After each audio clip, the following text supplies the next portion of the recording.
don Héctor Solano Toro. Para quienes lo conocen, una eminencia en los temas eléctricos del departamento del Guaviare. Conoce los procesos de cuando esto todavía tenía una planta eléctrica a base de diésel, cuando llegó la interconexión. Hoy es un hombre pensionado, pero que es un guaviarense. Nació en lo que hoy conocemos como el municipio de Miraflores, Guaviare. Los invitamos a que nos acompañen en el trasegar de la vida de don Héctor Solano. Aprendamos de sus experiencias, oigamos la voz de la experiencia, para que nuestro Guaviare siga surgiendo. Porque según las historias que nos han narrado, el Guaviare pasó de ser un niño a un adulto en muy poco tiempo, gracias a la Constitución de 1991, con todos los errores que hayamos podido cometer, pero que hoy nos hace un departamento pujante ante Colombia y ante el mundo. Síganos y escuchen a don Héctor Solano Toro.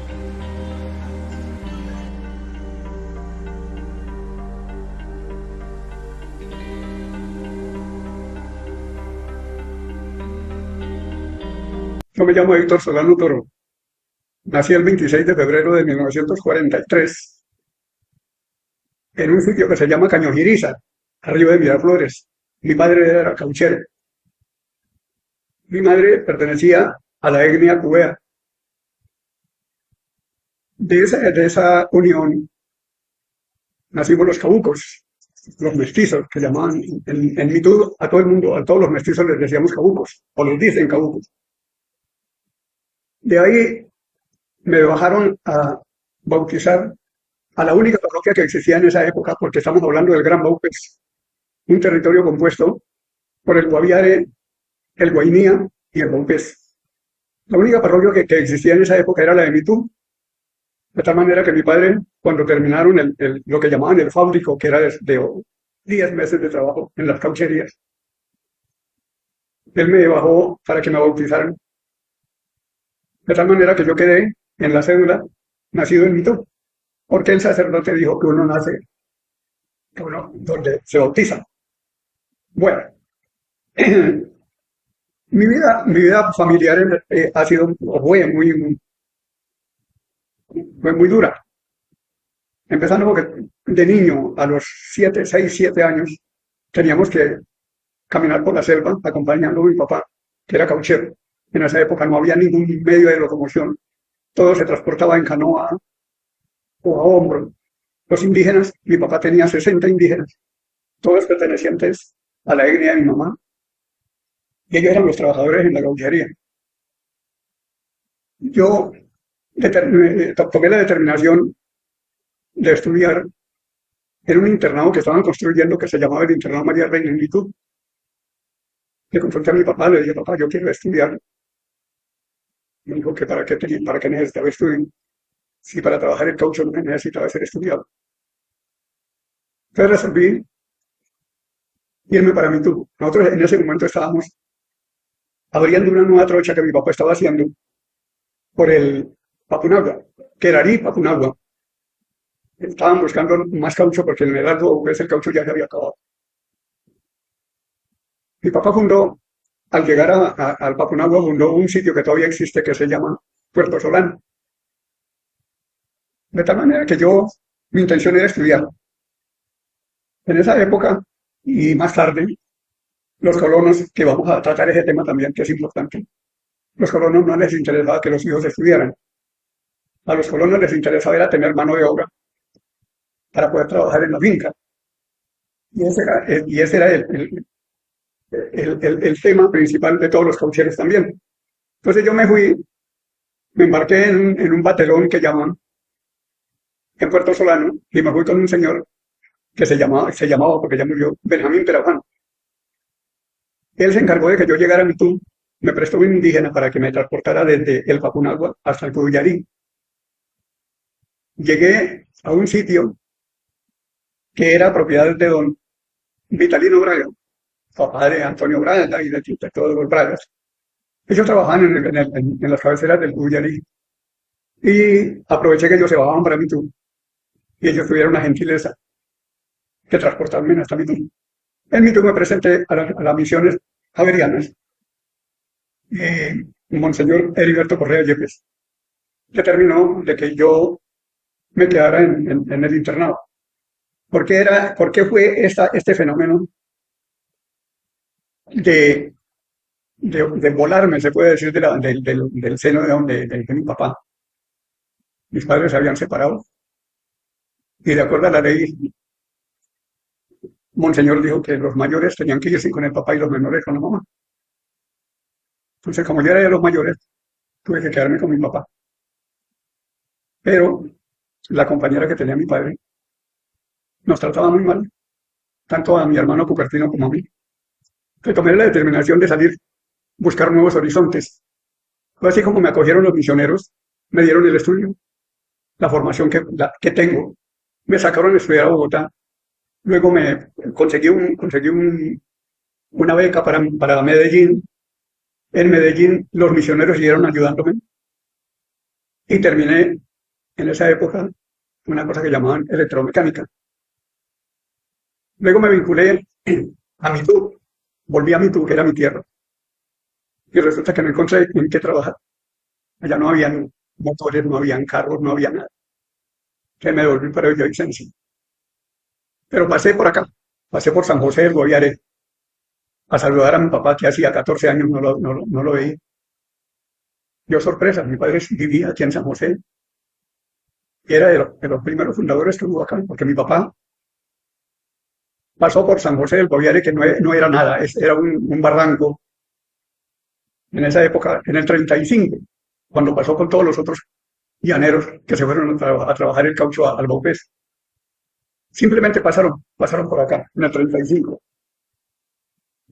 De esos llaneros que pasaron por acá fueron famosos Paul Spiti, Ambrosio González, que fue el fundador de Charras, mi abuelo Ricardo Toro, mi papá.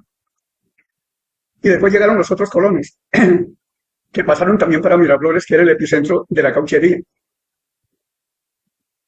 Vale decir que la primera capital que hubo en Calamar fue Calamar, la capital del Baupés. Pero debido a los problemas de tipo territorial y con los indígenas y blancos que habían del Brasil y de Venezuela, el gobierno resolvió trasladar la capital a Mitú. Eso fue en 1936. El primer comisario del Baupés no fue, como dicen todos, Miguel Cuervo Arauz. Miguel Cuervo Arauz era el secretario de gobierno del comisario, que en un avión, en un vuelo que hicieron de Mitú para la Pedrera, no sé dónde, tuvieron un accidente y ese comisario se murió. Falleció, entonces nombraron al secretario de gobierno, que era Miguel Cuervo Arauz, como comisario. Miguel Cuervo Arauz catapultó el progreso del Baupés. Empezaron a reconstruir la pista, porque en esa época no había pista de aterrizaje. Los hidroaviones caían sobre el río Baupés. El caucho se comercializaba con Manaos. San José del Guaviare todavía no existía para la geografía del Baupés. Era un sitio de paso, pero ya aquí habían indígenas. Precisamente en este sitio donde estamos ahora, en el Centro Cultural, fue la primera maloca de los indígenas que habitaron el Guaviare. Aquí al frente, al pie del río, ellos sembraron un poco de mangos. Esos mangos que habían hasta hace poco, yo no sé si existieran todavía, esos fueron sembrados por los indígenas. Luego empezaron a llegar los blancos. Y se trabajó sobre la apertura de una trocha que ya existía antiguamente, que era la trocha indígena Calamarmi, San José del Guaviare, pasando por un sitio que llamaban Platanales, que ahora se llama La Libertad, pasando por un sitio que le llamaron Caño Grande, que ahora se llama El Retorno. Pero esa trocha tenía muchos recovecos, porque los indígenas caminaban por donde no se inundara. Así tuvieran que caminar 20 o 40 o 50 metros más para poder balear las inundaciones.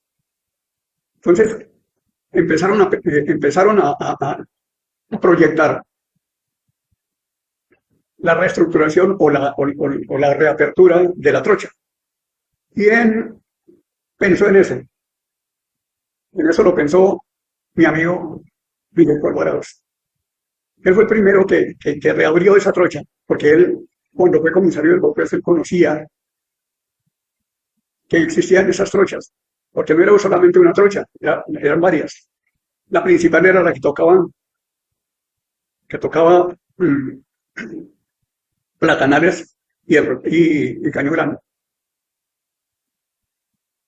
Esa trocha se reabrió, pero nunca se utilizó, porque el cauce en esos momentos ya estaba declinando en sus valores.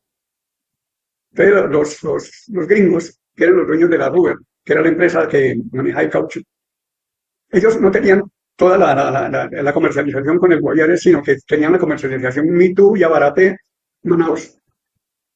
Y a lo último, ellos utilizaban las Catalinas para poder transportar el caucho. Cuando el caucho ya dejó de ser rentable, los gringos se fueron del territorio, dejaron abandonados todos los centros caucheros, y entonces los antiguos colonos que pasaron en el 35, de aquí hacia Miraflores y Mitú, vieron que en el Guaviare había una esperanza de progreso y de bienestar. De tal manera que todos esos colonos se vinieron para el Guaviare, pero ya aquí había mucha gente. Aquí en esa época ya estaban los Rodríguez, estaban los Benjumea, estaban los Nievas. Bueno, mucha gente que se me olvida en este momento. De tal manera que San José ya empezó a tener una forma de pueblo. Cuando yo llegué aquí en 1960, que les comentaba a conocer a mi padre, o a reconocerlo, ya existían muchas cosas. Ya estaba el parque trazado. Entonces llegó Hernando González Villamizar como comisario del BOPES y empezó a mirar la zona del Guaviare como una zona con un futuro muy grande. El doctor Alfonso Rodríguez Velandia también se vinculó al Guaviare y como profesional en leyes. Él era el que organizaba la parte jurídica, entonces asesoraba a don Hernando para que se hicieran las cosas bien. Don Hernando le compró a un señor, Norberto Vargas, creo que es tío suyo, era tío suyo, le compró una finca que don Norberto le había comprado al señor Raúl Nieva. Esa finca se llamaba San Jorge, todavía se llama San Jorge. Don Hernando creó esa finca, la construyó, la hizo muy bonita, se llamaba la Hacienda San Jorge. ¿Eso de dónde tocaba? Tocaba desde, se puede decir, desde la registraduría hasta la casa de San Jorge. Todo lo que es ahorita Bello Horizonte, lo que es San Jorge I, San Jorge II, todo eso era una sabana. Entonces don Hernando, que era una persona visionaria, empezó a ver la posibilidad de que San José del Guaviare tuviera ganadería, tuviera agricultura, porque habían unos factores muy determinantes para el progreso del Guaviare. ¿Cuáles eran? Que el Guaviare estaba unido por un río muy grande, que era el río Guaviare. Y ese río Guaviare tenía un afluente que se llama el río Ariari y el otro que se llama el río Guaviare. De tal manera que nosotros estábamos en medio de un progreso de transporte en lanchas, en canoas, en lo que fuera. No existía carretera. La carretera la construyó mucho más tarde una entidad que se llamaba Caminos Vecinales. Caminos Vecinales empezó a hacer la carretera Villavicencio, Granada, Puerto Limón, Puerto Lleras y San José del Guaviare. Lo que nosotros llamamos ahora Puerto Concordia no existía. Había una cosa que le decían Aguas Claras. Aguas Claras era el único sitio donde uno podía tener alimentos, porque doña Zenaida y había un señor Caicedo.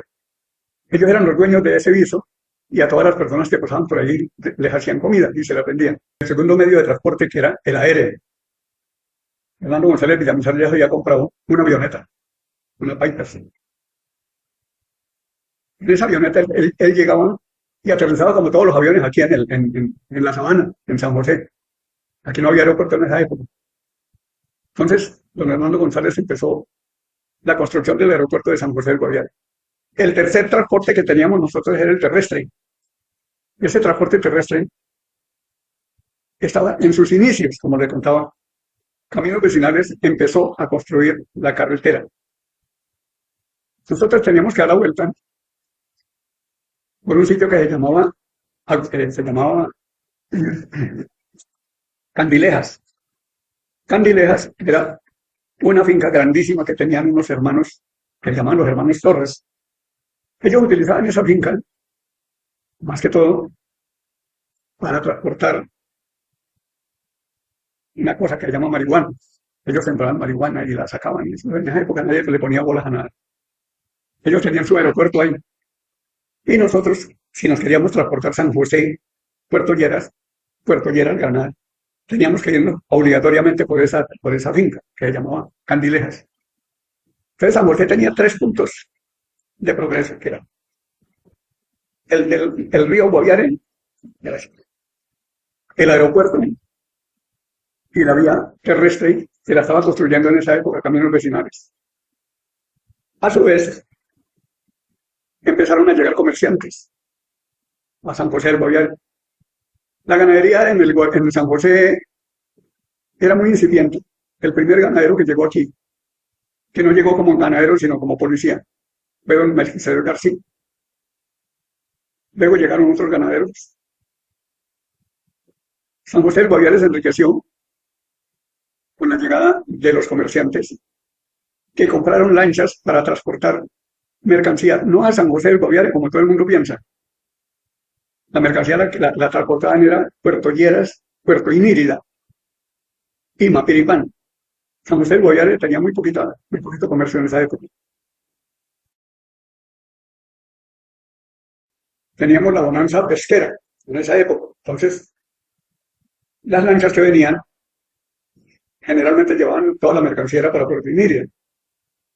Cuando hubo la bonanza pesquera, entonces los comerciantes iban regando mercancía por todo el río Guaviare y en la subida recogían pescado seco. ¿Quiénes hacían ese comercio? Llegaron los hermanos Arciniegas, llegó un señor llamado Juan Carlos Mantilla, que tenía la lancha Inírida, y los hermanos Arciniegas con la lancha La Tigra. Pero hay una cosa histórica muy bonita. La primera lancha que hubo en el Guaviare fue la lancha Río Túa. Esa lancha Río Túa la compró la Comisaría Especial de López a un señor llamado Benjamín Perafán. Él trajo esa lancha y la comisaría se la compró para transportar todo lo que tuviera que ver con la comisaría. Pero la lancha quedaba parada la mayor parte del tiempo y el comisario Narciso Matos resolvió entregárselo a un señor llamado Aristóbulo Penagos para que la administrara. Y Aristóbulo Penagos administró esa lancha como cosa propia. Él era el administrador, él era el que organizaba la carga, él era el que la transportaba y le daba la participación a la comisaría. Esa fue la primera lancha. Después vinieron las otras lanchas grandes, ya la Santa Isabel, que la construyeron. Aquí construían casi todas las lanchas. Pero anterior a la bonanza pesquera, teníamos nosotros la bonanza de la marihuana en el Guaviare. Ya estoy hablando del Guaviare. Teníamos la bonanza de los tigrillos, de los tigres, de los cueros. Y teníamos la bonanza de la coca. Esas 4 bonanzas que tuvo el Guaviare, dejó mucho progreso, pero también dejó muchos problemas, muchos muertos, mucha violencia. Pero el pueblo de San José del Guaviare se creció de un momento a otro, pero también crecieron sus necesidades y crecieron sus problemas. Entonces ya vino la necesidad de la división territorial. Ya Mitú quedaba muy lejos para poder administrar la zona del Guaviare y se pidió la segregación del Guaviare, del Baupés, y se aprobó, de tal manera que en 1978, creo, nosotros nos separamos del Baupés y se creó la Comisaría Especial del Guaviare. Los que estábamos trabajando acá, porque yo trabajé, que es el punto más tarde, yo trabajé de muchas cosas. De los que estábamos trabajando acá en el Guaviare, nos dieron la opción de escoger, o nos devolvíamos para el Baupés, o nos quedábamos en el Guaviare trabajando. Entonces, yo resolví quedarme en el Guaviare. Ya tenía mi familia acá, pero nosotros, para que quede para la historia, no teníamos autonomía, ni en la parte administrativa, ni en la parte presupuestal. A nosotros nos mandaban desde Bogotá, y allá crearon una organización para que nos manejara como si nosotros fuéramos menores de edad. Se creó el Departamento Administrativo de Intendencias y Comisarías, que era la INCO, y para la cosa presupuestal y la cosa de contrataciones se creó una cosa que ellos llamaban COINCO, Cooperativa de Intendencias y Comisarías. De tal manera que el gobernante del Guaviare todo lo tenía que hacer en concordancia con lo que mandara Bogotá, o no servía. Más tarde se solicitó la independencia, que nosotros ya fuéramos autónomos. Pero ¿qué era lo que ellos decían? El gobierno central decía: a ustedes no los prepararon para hacer comisaría. Ustedes no saben manejar la parte presupuestal, y en realidad tenían mucha razón. Los de aquí del Guaviare no sabíamos manejar la parte presupuestal, ni sabíamos manejar mucho menos la parte administrativa, porque nadie nos había enseñado. Que eso es otro de los casos que podemos tratar más adelante, cuando ya se creó, de acuerdo a la Constitución del 91, que se creó el departamento del Guaviare y los otros departamentos de los antes llamados territorios nacionales. A nosotros nos cogieron sin la correspondiente preparación. Nos pasaron de comisaría a departamento sin siquiera tener nosotros la opción de pasar por ser intendencia, que era lo normal. De tal manera que nos cogieron a nosotros desprevenidos y empezaron a abusar de la parte administrativa y la parte fiscal y la parte presupuestal. Los políticos de Bogotá los políticos entraron a actuar al Guaviare, porque aquí ya todos los cargos eran por elección popular. Entonces el primer gobernador que nombraron por elección popular fue el doctor Flores, y el primer alcalde que se nombró, de acuerdo a la nueva Constitución, fue don Ignacio Rojas. Bueno, pero nosotros teníamos unos vacíos, y esos vacíos, ¿cómo se llenaron? Se llenaron con errores. Se cometieron muchos errores, y a raíz de esos errores que se cometieron en la parte administrativa y en la parte presupuestal, se crearon unas entidades a la sombra, que eran los que manejaban todo desde afuera, y que lo estamos viendo reflejado ahorita. En este momento en el Guaviare nosotros no tenemos autonomía política, todo se está manejando desde afuera. Ese es un cuento muy largo. Bueno, entonces decimos nosotros que venimos, ya estamos en la parte del departamento, el nuevo departamento del Guaviare. Ya teníamos que tener nuestro propio presupuesto, la división política administrativa, y teníamos que tener nuestras propias leyes. Teníamos ya en la asamblea departamental, teníamos en la alcaldía el consejo municipal, y empezamos nosotros, los del Guaviare, a aprender algo de política y aprender algo de administración. En ese tiempo, ¿por qué hablo yo de la administración? Cuando éramos comisaría, nosotros no teníamos elecciones populares acá.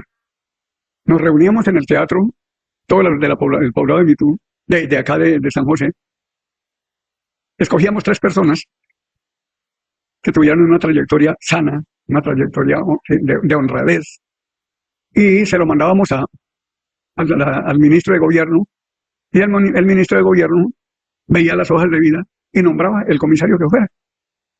No se utilizaba un solo peso para eso, para los nombramientos del comisario. Pero ya cuando que se creó el departamento, ya empezaron las luchas políticas. Entonces empezó a verse que no era solamente la capacidad que tuviera el candidato, sino la capacidad económica que tuviera el que fuera a querer ser gobernador o querer ser alcalde. Vamos a hablar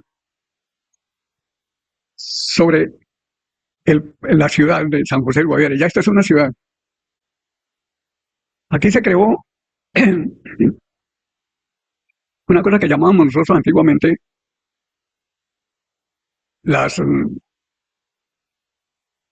eran las poblaciones pequeñas que no tenían servicios públicos. Entonces, las antiguas inspecciones de policía. Pero lo que más catapultó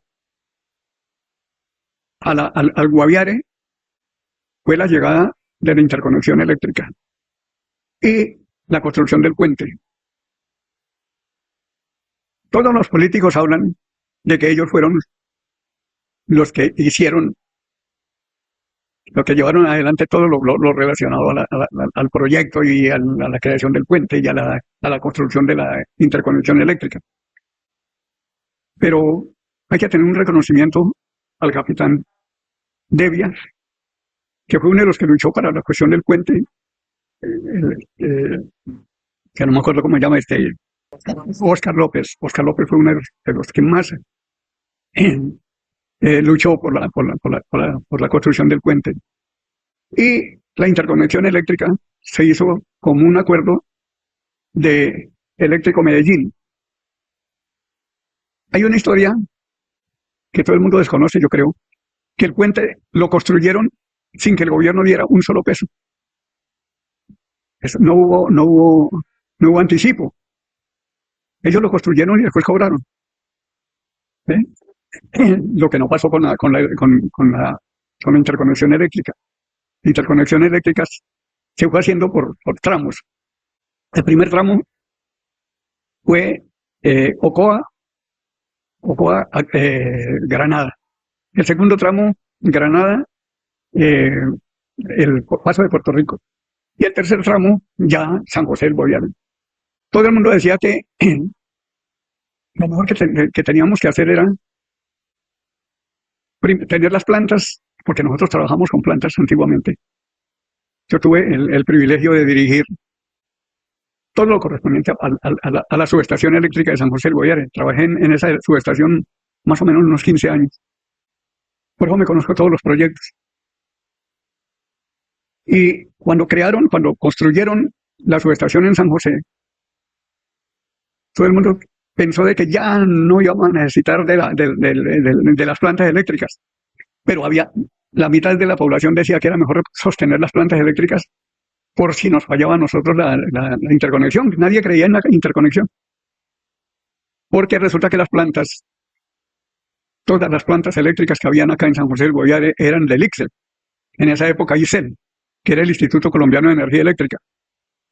Ellos dieron las plantas, toda la parte de toda la infraestructura eléctrica que había en la subestación, eso es del ICSEL. Ahora ICSEL, anteriormente era el ICEL. Pero como ellos eran los dueños, ellos vinieron y se llevaron todo. Yo hice el contrato con el ICEL y más tarde con el ICSEL para desarmar las plantas que habían acá y armarlas en otro sitio donde ellos me dijeran. Entonces, yo me llevé las 5 plantas de acá. Una las instalé en Comeagro, otra las instalé en Villavicencio y 3 plantas de las más grandes que habían quedaron en reserva, porque esos motores eran unos motores alemanes muy viejos que los únicos que tenían esos motores eran las empresas pesqueras de Buenaventura. Entonces ellos me dijeron, no, deje eso, no las armes, déjelas así desarmadas que nosotros las negociamos. Decimos que la historia del Guaviare es San José, y resulta que la historia del Guaviare no es únicamente San José, es el Retorno, es La Libertad, es Calamar, es Miraflores. Todas esas poblaciones cada una tiene su historia, que teníamos que recogerlas y hacer una compilación de lo que se trata de la historia del Guaviare. Por ejemplo, en el ¿el retorno a qué se debe?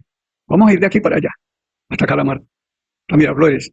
El retorno se creó como una necesidad de que la gente tuviera un centro de acopio para la agricultura, para lo que ellos se sembraban en esa época, que era muy poquitica. Más que todo, era como una bodega muy grande. Pero resulta que un señor que tenía un programa de radio en Bogotá, ¿cómo era que se llamaba? Orlando López García. Orlando López García, que trabajaba en RCN y tenía un programa que se llamaba El Campo. Sí, él vino en una ocasión hasta el Retorno. En esa época no había nada, era una trocha. Pero se dio cuenta de que era una selva que podía servir para la gente que no tuviera tierra. Entonces, en el programa que él tenía, empezó a hablar sobre el retorno y a hablar sobre una tierra que no tenía hombres para hombres sin tierra. Entonces empezaron a llegar los colonos, la colonización del retorno. Se causó precisamente por la venida de todos los colonos, no solamente de Boyacá, como dicen, o de Santander, no, fue de todo Colombia, ¿ve? Porque la gente estaba hastiada. La gente en el centro del país ya no quería saber de violencia. Querían tener un poquitico de tierra porque estaban acostumbrados a servirle al terrateniente que tenía 1.500, 2.000 hectáreas y ellos no tenían ni siquiera un metro cuadrado. Entonces, cuando oyeron el programa de Orlando López, ellos empezaron a llegar por el río. Pero eso era una odisea. Aquí llevan esas familias muertas de hambre, llenas de necesidades, traían su marranito o su gallina, pero bueno. Entonces había un político que se llamaba Alfonso Latorre Gómez. Ese político dio la oportunidad de que la gente votara por él en alguna época. Entonces, el hermano de él era el comandante de Apiay, de la Fuerza Aérea de Apiay. Entonces el senador habló con el hermano para que los aviones de la FAC trajeran a los campesinos hasta acá, para que no tuvieran ese sufrimiento de transporte por tierra y agua. Entonces empezaron a llegar en los aviones de la Fuerza Aérea los campesinos, pero era un éxodo increíble. Llegaba el avión acá y botaba a los campesinos. A los pilotos militares les interesaba un comino si el campesino traía o no traía, si iba a llegar bien o iba a llegar mal. Lo importante era que le desocuparan el avión rápido. Y esa pobre gente se quedaba ahí, porque el aeropuerto era esa calle de allá. Ese era el aeropuerto. Y donde se cuadraban los aviones era aquí en el parque. Ese era donde cuadraban los aviones. Entonces ese campesino empezaba a mirar para todos lados, porque esa colonización no fue dirigida por el gobierno. Fue una colonización espontánea. Pero en esa época estaba un señor llamado Hernando González Villamizar. Y después un señor llamado, hablo en la época de Narciso Matus Torres, creo que fue el mejor comisario que tuvo el Baupés. Narciso Matus Torres se trajo a un señor, a un ingeniero agrónomo, Cleomedes Caballero Bueno. Se trajo a ese señor, ¿para qué? Para que él se fuera de aquí para allá repartiendo los terrenos. Creo que eran 250 metros de frente por la trocha que ya se había construido algo de trocha de aquí al retorno. Eran 250 metros de frente por 1.000 metros de fondo. se le iba entregando a las familias, para que esas familias construyeran, tumbaran monte y hicieran su finca. Pero esa gente no tenía de dónde comer. Esa gente no estaba acostumbrada a la selva. Y llegaron a la selva de un momento a otro, de Cundinamarca, de Boyacá, de los Santanderes, a un sitio donde ellos no sabían qué era lo que iban a hacer. Entonces, esa gente sí vale la pena recalcar, fueron los verdaderos gestores del progreso del Guaviare. Dejemos a San José aquí, encerrado. Hablemos del retorno. Entonces empezaron a llegar al retorno, construyeron las escuelas. Ya las escuelas estaban construidas. Estaba el primer inspector de policía, que fue don Ignacio Larrarte. El secretario de él se llama Edgar Álvarez. Edgar Álvarez. Él fue el primer secretario Bueno, entonces ya se empezó a formar la parte del retorno. La gente no le gustaba venir aquí. La gente le gustaba ir hacia el retorno. Porque a lo mejor les quedaba más cerca, o quién sabe por qué. Bueno, empezaron a crear la necesidad de las vías terciarias.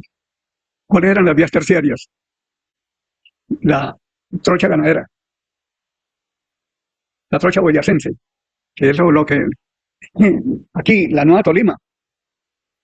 Luego después allá la trocha de la Unilla.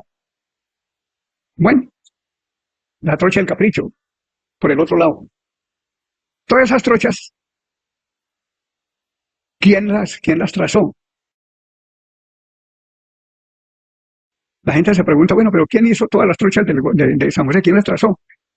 Había un personaje acá que se llamaba Puno González. Ahí le tenemos nosotros un busto al frente de la gobernación. Se llamaba Nepomuceno González Ferro. Él fue el que construyó, el que hizo todas esas trochas. Yo escribí sobre don Nepomuceno González porque a mí me solicitó la Casa de la Cultura que escribiera algo sobre ese señor. Él era del Huila, de Campo Alegre. Él no era topógrafo. Él era un colono más. Pero resulta que, de acuerdo a lo que él me contó, porque yo soy muy receptivo, yo me sentaba a hablar con él ahí en la esquina. La casa de él quedaba ahí en la esquina. Y resulta que él me contaba muchas cosas. Él prendía su pipa y fumaba pipa, y yo le preguntaba y él me contestaba. Resulta que él trabajaba con una empresa que se llamaba La Ruber, que era la empresa cauchera.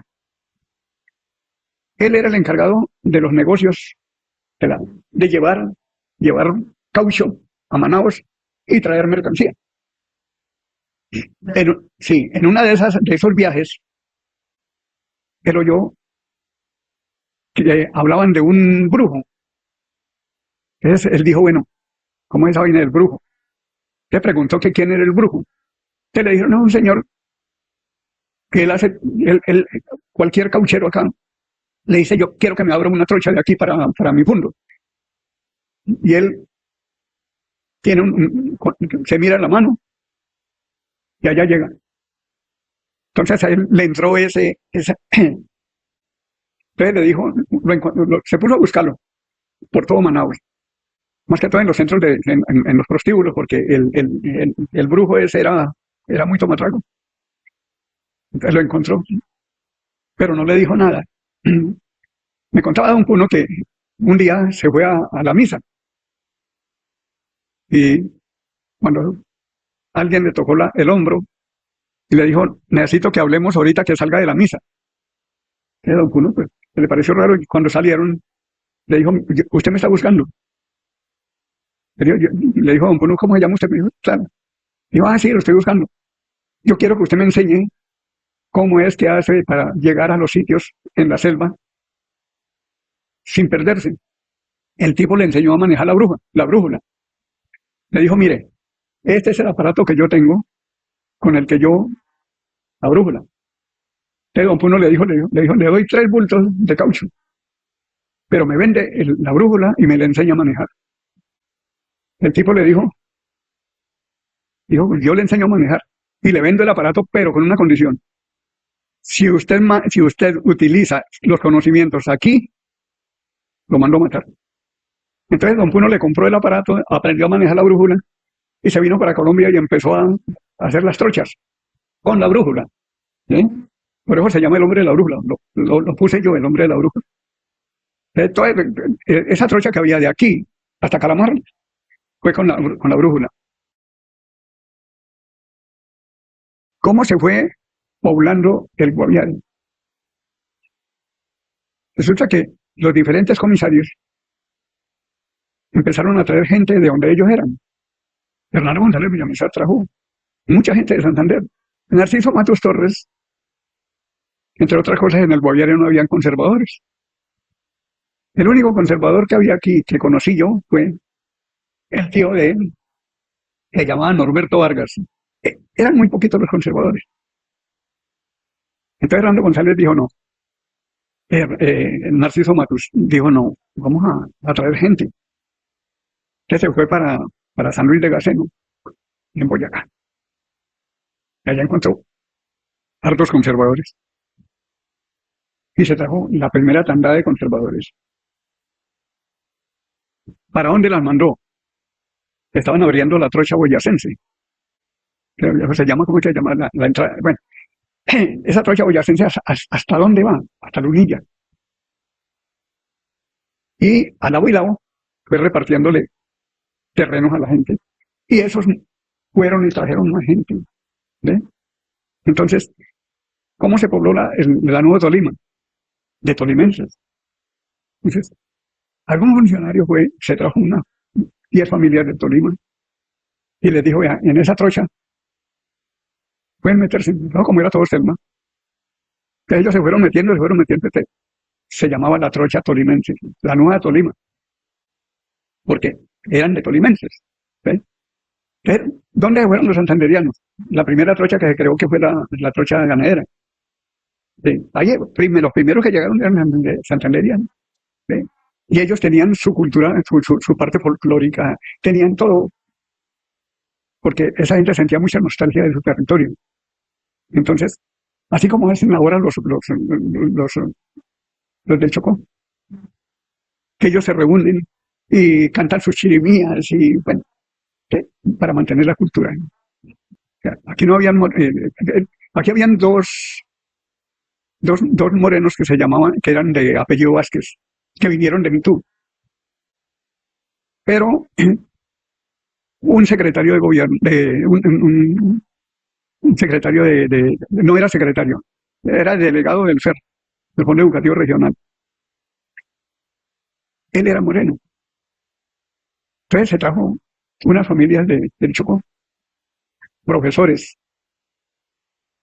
Y resulta que ellos se dieron cuenta de que habían llegado a un sitio muy bonito, muy bueno, donde podían tener todo aquello que se les negaba en su propia tierra. Entonces se fueron para la tierra y empezaron a traer casi todos los profesores que hay acá son del Chocó. ¿Ve? ¿Por qué? Porque en el Chocó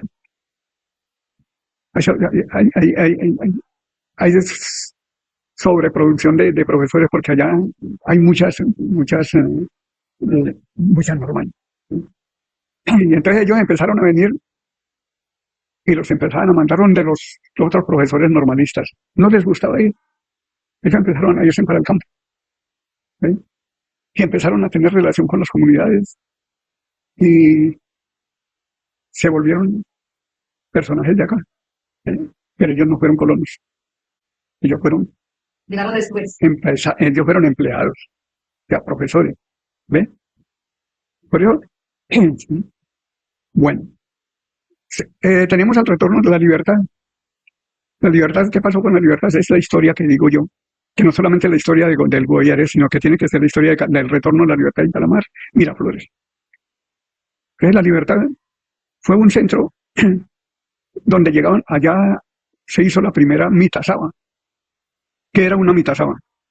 Una mitazaba es en el lenguaje cueo, quiere decir la mitad de la jornada. mi tasaban.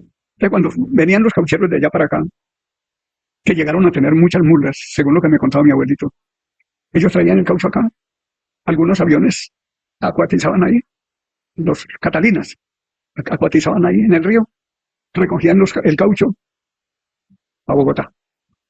Bueno, unos iban a Bogotá y los otros iban desde aquí hasta Manaus. Lo cierto es que la primera iglesia que hubo acá se construyó con tablas con madera de Manaus. Ellos traían las tablas y de aquí para allá llevaban el caucho. Allá donde está la casa de nosotros, de para acá, la casa de ustedes de para acá, se construyó el primer cuartel del ejército. Ese cuartel del ejército se construyó con tablas que se trajeron de Manaus. Aquí no habían acerríos. ¿Por qué le digo que eran de Manaus? Porque tenían unos letreritos que decían, hecho en Manaus.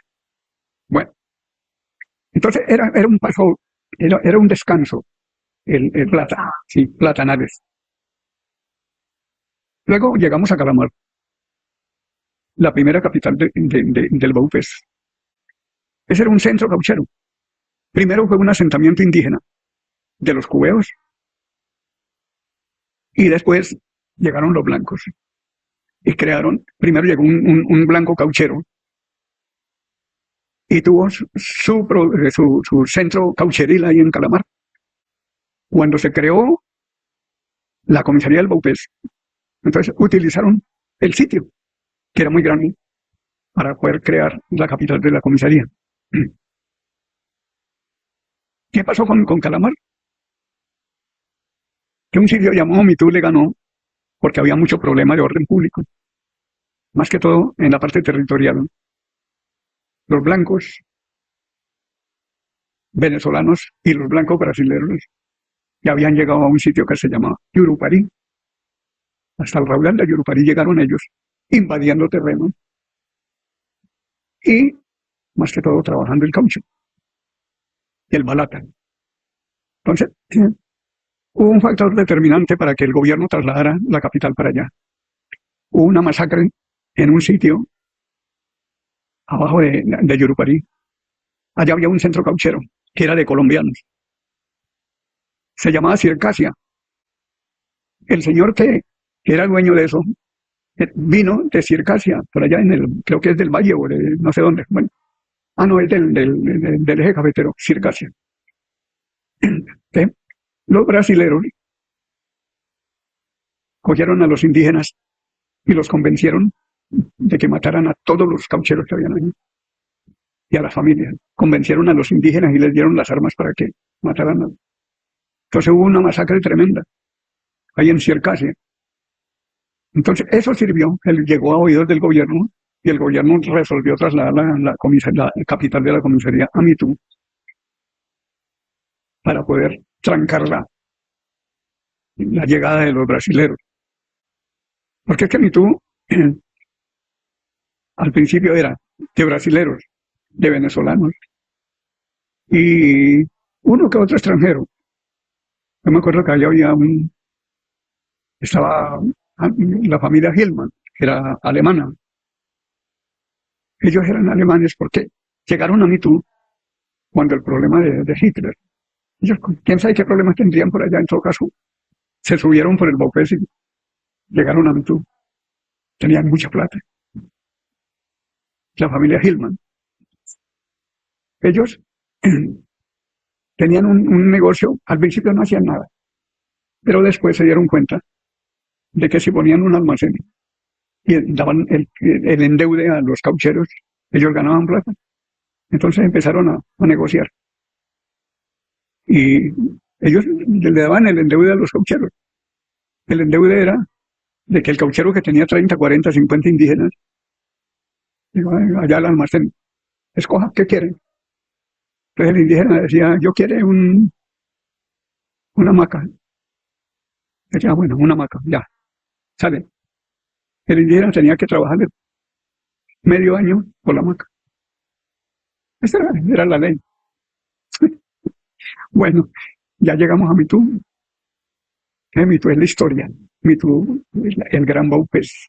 Nos damos cuenta nosotros de que la historia del Guaviare no es solamente San José.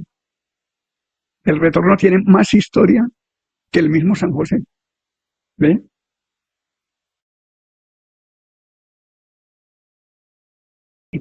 Bueno, entonces hablamos de Miraflores. Miraflores fue el epicentro cauchero. Toda la colonización del antiguo Gran Baupés se concentró en Miraflores, no tanto en Calamar, porque Calamar era la capital, pero Miraflores era la capital cauchera, donde la Ruber trabajaba, que era la empresa norteamericana. Entonces, ¿cómo hacemos la historia de Miraflores? La Ruber puso un centro de acopio del caucho en Miraflores para poderla repartir hacia Mitú y hacia Calamar. Bueno, allá había unas familias que era la familia Navarro. La familia Navarro eran los administradores de los gringos, de los de la Ruber. Ellos recibían el caucho y o lo mandaban para San José o lo mandaban para Manaos, mandarlo para Manaos. Entonces bajaban el caucho a Mitú y en Mitú las catalinas las recogían y lo llevaban para Manaos.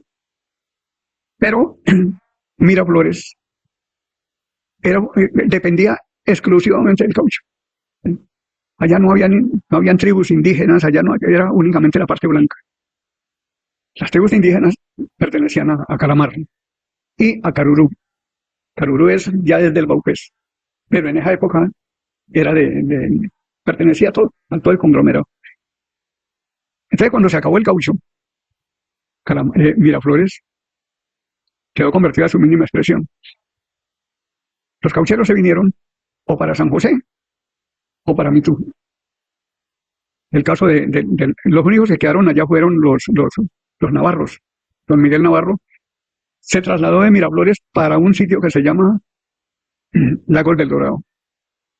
Allá creó una empresa no de caucho, sino se puso a sembrar peces. Los gringos a él le enseñaron muchas cosas. Entonces él en el lago sembró peces. Y más tarde la familia Navarro creó una empresa que se llamaba los Lagos del Dorado, que eso era a nivel internacional. Entonces, ellos traían los gringos de los Estados Unidos para que conocieran el Lago del Dorado y conocieran la parte de la selva del Baupés y más tarde del Guaviare. Y esos gringos venían y ya habían hartos peces, unas truchas. Entonces los gringos llegaban y pescaban las truchas, se tomaban la foto, le quitaban el anzuelo y la botaban. Los únicos que se comían las truchas eran los indígenas. Para él fue muy significativo en la parte económica. Pero cuando llegaron los muchachos, llegó la guerrilla y empezó a extorsionar a los gringos, que los gringos no volvieron. Y se acabó el negocio de los Lagos del Dorado. Sí. Luego vino, en Miraflores llegó la bonanza coquera, que se convirtió Miraflores en el centro de la producción de coca. Se acabó la coca. Y en este momento Miraflores está convertida a su mínima expresión. En Miraflores viven los policías, viven los soldados y uno que otro comerciante. Sí. Esa es la historia de Miraflores. Me crié al lado de los misioneros javerianos y las hermanas de la madre Laura. Ellos fueron mi familia. Mi mamá pertenecía a la etnia cubea. Yo hablo cubeo. No muy bien, pero sí. Bueno, entonces, me acuerdo tanto que toda mi ambición de niño era tener una familia. Yo me sentaba en la escalera del internado por la noche y me ponía a llorar, porque mi Dios para mí era muy malo, porque ese Dios al que yo me le dirigía en el rosario, porque nosotros rezábamos el rosario todas las noches, ese Dios me tenía abandonado. Yo le decía, Señor, pero ¿cómo es posible que todos los niños del pueblo, porque nosotros vivíamos en el internado y estaban los niños del pueblo en Mitú, que era parte? Yo le decía, ¿cómo los niños de Mitú tienen papá, tienen mamá? tienen hermanos, y ellos no vienen al rosario, en cambio yo todos los días rezo el rosario, y no tengo nada. Entonces un día una monjita me vio, y me tocó me dijo, Héctor, ¿usted qué hace ahí? ¿Por qué llora? Le dije, hermana, es que yo definitivamente estoy ya decepcionado, yo no creo en Dios. Me dijo, ¿por qué no sea grosero? Le dije, no, es que le conté. Me dijo, no. Dijo, usted tiene mucha familia. Todos los misioneros son sus padres. Todas las hermanas misioneras son sus mamás. Y todos esos compañeros suyos que hay ahí, que todos eran indígenas, ellos son sus hermanos. Usted es una persona privilegiada. Pero no solamente eso, sino que mi Dios le tiene algo mejor en un futuro. Espérese, no se desespere. Crezca, que Dios le tiene más adelante. Me dijo una palabra que utilizan mucho los paisas. Dijo, al que le van a dar, le guardan. Bueno, entonces, cuando yo terminé de estudiar en Medellín, ya me pasé. Sí, a mí me sacaron los misioneros a estudiar a Medellín. Primero estudié en el internado María Reina, en el internado indígena. Allá no dejaban estudiar a nadie que no fuera indígena. A mí me aceptaron porque yo hablaba cubeo.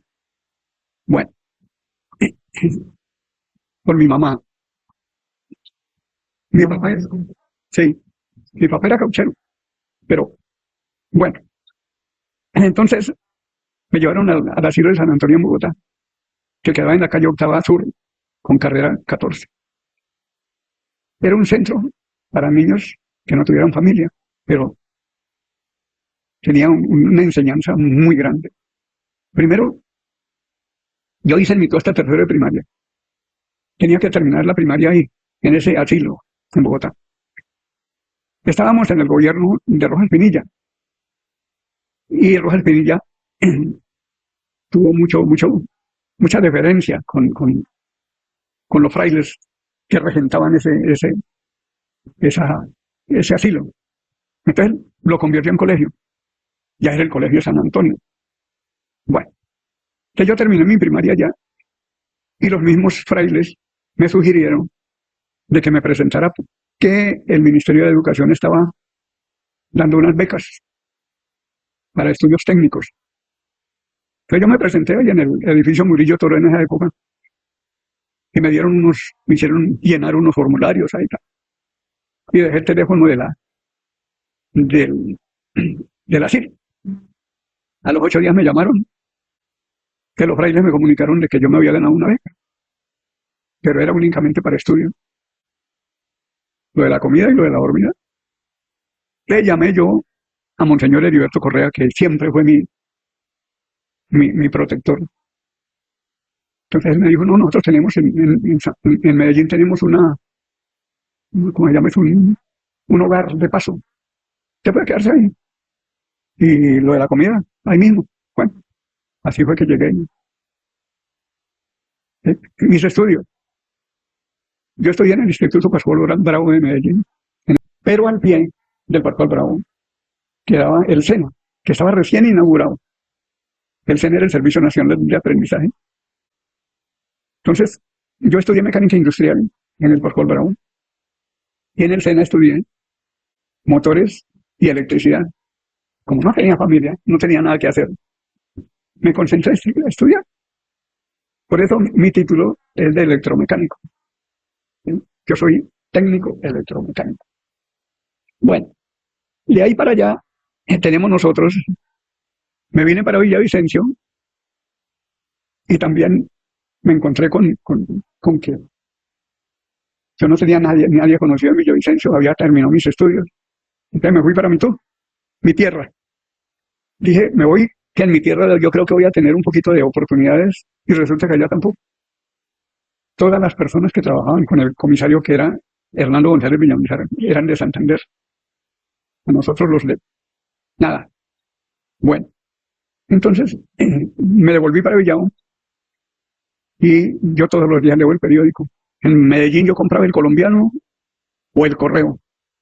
Cuando yo llegué a Villavo me dio por comprar El Tiempo. Ahí decía, se necesitan jefes de talleres para Neiva, Villavicencio y Armero. Vélez Ángel. Vélez Ángel era una empresa muy buena. Pues me presenté al concurso, gané el concurso. Me nombraron, me dijeron, bueno, escoja para dónde quiere ir. Yo les dije para Villavicencio porque ya, sí. Ahí conocí a una niña muy bonita, que se llama María Elena Hernández, mi esposa, y nos casamos.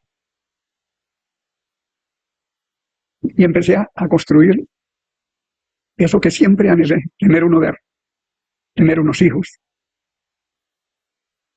Y Dios me dio la oportunidad de que se cumplieran todos mis anhelos. Y tuvimos el primer niño y me encontré con un señor llamado, él estuvo en la empresa. Ya a los 3 años de estar trabajando en la empresa, llegó un señor allá que llamaba Narciso Matos Torres, que era comisario del Baupés. Pero él no sabía que yo era del Baupés. No, que necesitaba hacer unos proyectos de electrificación para poderlos pasar al ICEL. Entonces el gerente le dijo que hablara conmigo, que yo era el encargado de la parte de electromecánica. Entonces el comisario se presentó, me dijo, yo soy el comisario del Baupés, yo tengo 3 proyectos importantes, San José, El Boviare, Miraflores y Mitú. Yo para montar plantas eléctricas, para hacer las redes, bueno, lo que ustedes saben hacer, me dijo. Nos fuimos a tomar gaseosa ahí al frente de la empresa y él empezó a hablarme de la región donde él estaba como comisario. Me hablaba de bellezas, me dijo que eso era una cosa muy linda, bonita. Dijo, hay unos raudales, bueno. Entonces, yo me quedé mirando y le dije, yo lo conozco. Me dijo, ¿usted ha ido allá? Le dije, sí, yo nací allá. Entonces ya quedamos y hablar más tarde sobre los proyectos. Sí, la empresa le ayudó mucho a la cuestión de los 3 proyectos. Entonces me fui para Mitú a instalar la planta con el grupo de técnicos que tenía la empresa. Llegué a Mitú, instalamos la planta, hicimos las redes eléctricas. Bueno, entonces nos fuimos para Miraflores. Allá montamos la primera planta. Luego nos vinimos para San José a hacer el estudio de San José y a presentar la parte para los planos. Esos planos tenían que ir avalados por el ICEL. Bueno, entonces cuando ya se presentaron los planos de Miraflores y de San José, el doctor Matos me dijo, ¿cuánto está ganando usted acá? Y dije, yo estoy ganando 800 pesos. Me dijo, le pago 100 pesos más. Y váyase a trabajar conmigo a su tierra. Y termíneme los 2 proyectos que tengo, que es Miraflores y San José.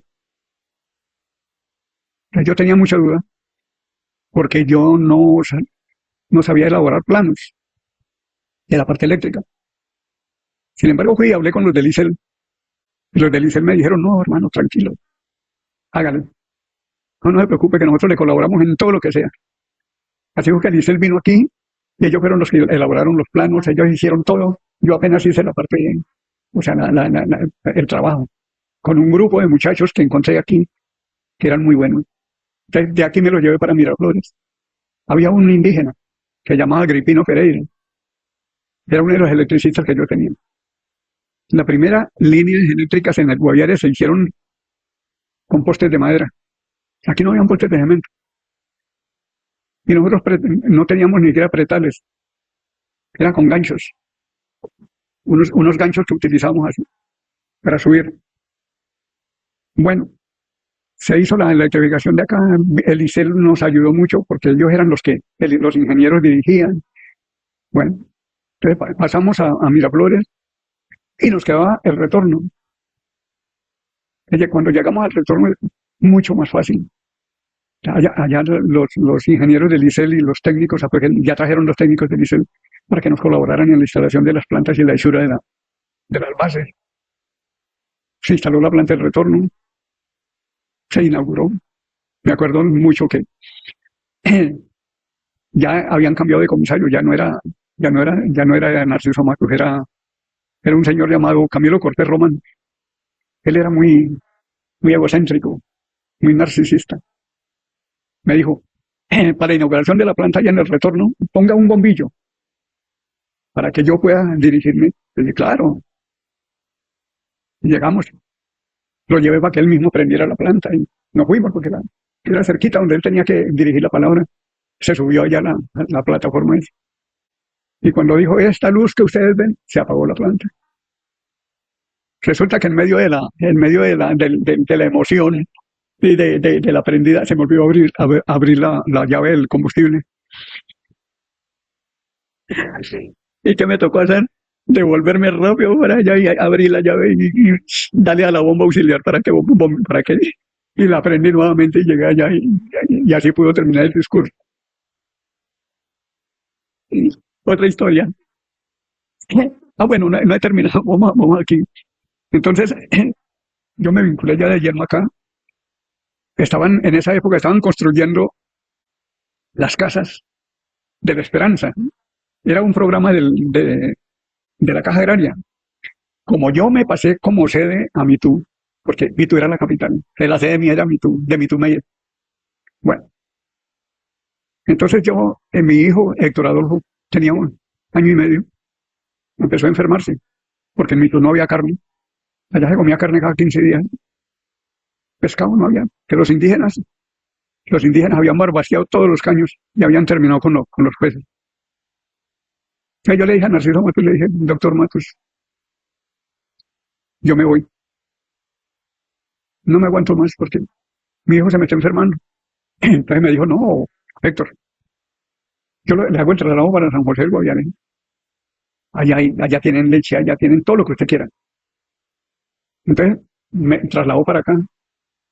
Yo compré la casa que tenemos ahora, al pie de la casa de la abuelita. Bueno, esas casas las estaban dando. Antes le rogaban a uno para que comprara una casa esa. Mi casa me costó 28.000 pesos. Esa casa en la que yo vivo. Bueno, y ahí nacieron todos mis hijos.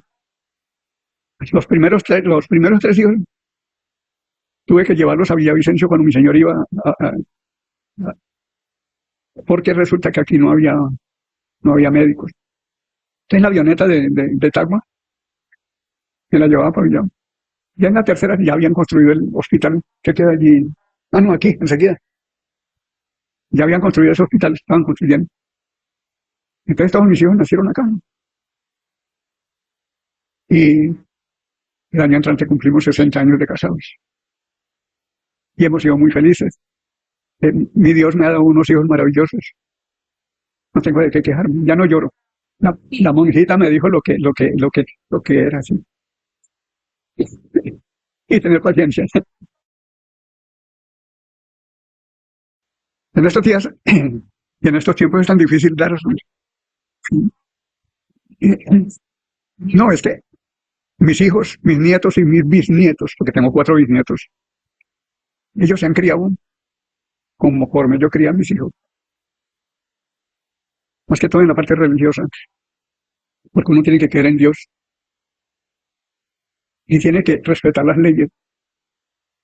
Y el mensaje que yo le dejo para las generaciones nuevas es que se devuelvan un poquito en la historia y traten de leer la urbanidad de Carreño. Hace tanta falta la urbanidad de Carreño actualmente. Que traten de leer las partes más importantes de una cosa que llamábamos nosotros el Catecismo del Padre Astete. El Catecismo del Padre Astete, que era un compendio de todas las obligaciones morales y religiosas que teníamos que tener. Si nosotros hacemos eso y creemos en un ser superior, nos vamos a respetar a nosotros mismos y vamos a respetar a los demás. La Constitución es parte de los 10 mandamientos. Si nosotros nos olvidáramos de la Constitución y cumpliéramos los 10 mandamientos, con eso teníamos y nos sobraba para ser buena gente. Y que luchemos por un territorio que nos ha dado todo. El Guaviare, a mí, me dio todo lo que yo siempre quise. Y a ustedes, los jóvenes del Guaviare, les puede dar todo lo que ustedes quieran que el Guaviare les dé. Uno tiene que ser receptivo, recibir, analizar y guardar. El resto es añadidura. Gracias.